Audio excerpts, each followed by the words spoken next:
Welcome everyone, Professor here again. In this video, we're going to be talking about warranty protection and what that means. This is our first video in the topic of practice. This is one that has become very important to me because as a design professional, we often get caught up into the issues of uh, warranties when we're specifying materials and systems. I've become especially sensitive to it over the last 10 years as I developed my practice from a design perspective to an owner's perspective. As I've mentioned before, the last 10 years of my career, I've been in the public sector where I've been in a role of an owner's representative. And of course, the viewpoint from there is somewhat different, or you can develop a different view. And warranties are one of the areas where I certainly have developed a very, very different view as I've expanded into the owner's rep and expert witness and forensic studies. Warranties are often used as a selling point to buyers. It's sold as a quote unquote protection for the buyer. But are they? Warranties are used in a marketing means by selling entities to shift the demand in lieu of another product or service from another competitor, trying to get you to as a buyer to buy or purchase their products and services. I won't go so much into the topic of the demand shift caused by marketing. I wrote an article on this topic, and you'll see a link to that article in the description below to this, and it will get more into that particular thing about shifting of demand. I just had a very different view than most economists when I was taking my economics courses. But in summary, when buying anything, it is always the case of caveat emptor, which is Latin for let the buyer beware. John Ruskin, a British writer and economist, said, "There's hardly anything in the world that some man cannot make a little worse and sell a little cheaper, and the people who conserve price only are this man's lawful prey." I I cannot believe that statement is as accurate today as it was uttered way back in the early 1700s, if I remember correctly. Only through laws and courts have sellers been forced to accept obligations to buyers in any form of liability. In order to battle that liability, starting around the 1950s, which was before my time, and yes, I may be an old man to some of you, but 1950s was still even before I was born. But American businesses attempted to reflect this idea of quality of their products and services by persuading buyers through the use of what was then called a limited liability warranty. And they were saying, hey, our product, our services are better because our warranties are longer. And today, we just call it a warranty. Why? Well, the buyers, the market, the American society has gotten smart enough. They start realizing when you said limited liability, the question was, well, whose liability is being limited? Who are you protecting? So now, as we develop, especially into the 70s, 80s, and even today, now we hear is the word warranty. They drop the first two words off. But who is actually being protected by these warranties? Well, actually, it is the seller, not the buyer. This is why it was always termed way back in the 50s limited liability. It was an attempt for the seller to restrict this liability that the courts and legislatures were placing on them. Sellers used the warranty as a guise to mean as a means to show the quality of their product or service. Ours will last longer than our competitors because our warranty is longer. But what really is a warranty? Well, when we read the definitions of warranty, they fall along the lines of a couple things. One, an assurance that a seller of the goods or property being purchased is representing the goods or property properly, truthfully, and that the seller will repair or replace any additional defects which are found, or a written promise by an entity that if you find a fault or something that they have sold you within a certain time limit, they will repair it or replace it free of charge. Now, when we look at those words, it clearly places risk on the seller. It is the seller who is assuming the risk of the defects. Replacement of a failed product, no matter the age, this is a limitless liability. Imagine an automaker giving you a new car and after 10 years, giving you a new car after 10 years because you had a defect in the old one. Well, this is an extreme case, but that is what strict liability really means, and that's what the courts and the legislatures were running into conflicts because the courts were reading very, very much into strict liability on most of these products, and of course, the people went to their representatives and asked the legislatures to try to limit that.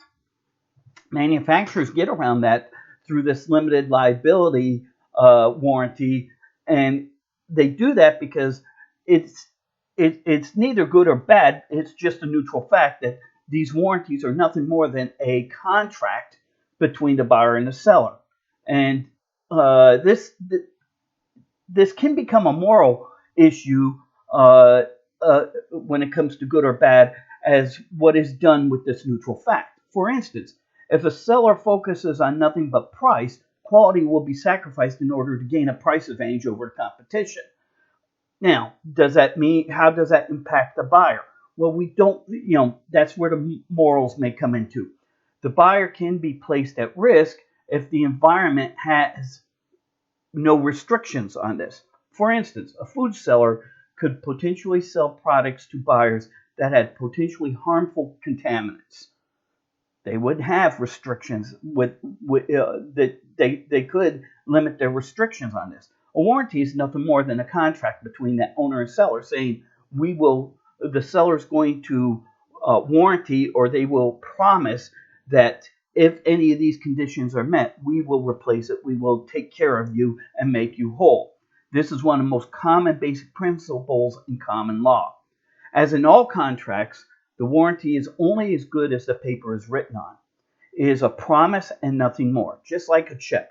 It cannot be assumed by another entity. In other words, if the original seller is not around to stand behind that warranty, the warranty is not going to be picked up by anyone else, or is not required to be picked up or made good on by other companies. So the buyer needs to really be aware of the company that they're buying from. If you're buying a long-term warranty, say someone's for a roof or something giving you 40, 50 years on warranty, if the company's only been around 10 years, you have to ask yourself, are they going to be around here in the 50 years, in the 40 years when I need it? That's a consideration you need to take into account. Younger companies will always have a problem with that. If a warranty is written for a period of, say, 10 years, but the selling entity folds in year 6, the rest of the warranty has no value for the last 4 years of life, leaving that buyer with absolutely nothing to protect them on the grounds that they bought. And oftentimes, you will pay for this additional extended warranty. If the selling entity is around in year 8, is still around in year 8, it still requires the buyer to inform the selling entity of any failure. So in year 8, I go back and say, hey, this product failed, and you said that you would stand behind it. Therein lies the hidden catch. The selling entity must still exist, number one. The buyer must be willing to hold the selling entity to the terms and conditions of that warranty. The selling entity does not have to recognize the condition of failure. In other words, they could say, oh, you did not maintain it right, you didn't do this part right, and as a result, you voided your warranty. Therein lies the hidden catch.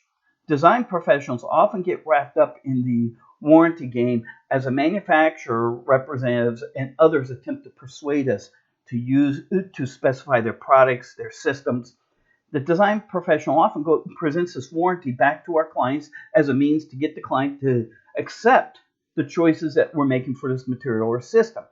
I actually had in my MBA program a marketing class where we actually discussed this very principle, and In some cases, sellers will actually warranty a product that they know will fail before that time period expires, banking on the fact that the buyer will not come back to execute the warranty promises. This is especially true in long-term items like roofing, appliances, etc. But they also do it on the short-term items as well. This is where those moral issues arise. The warranty is only as good as the paper it is written on. It cannot be void. It can be voided, and I've seen it voided even when a seller's representative sign off. For example, a roofing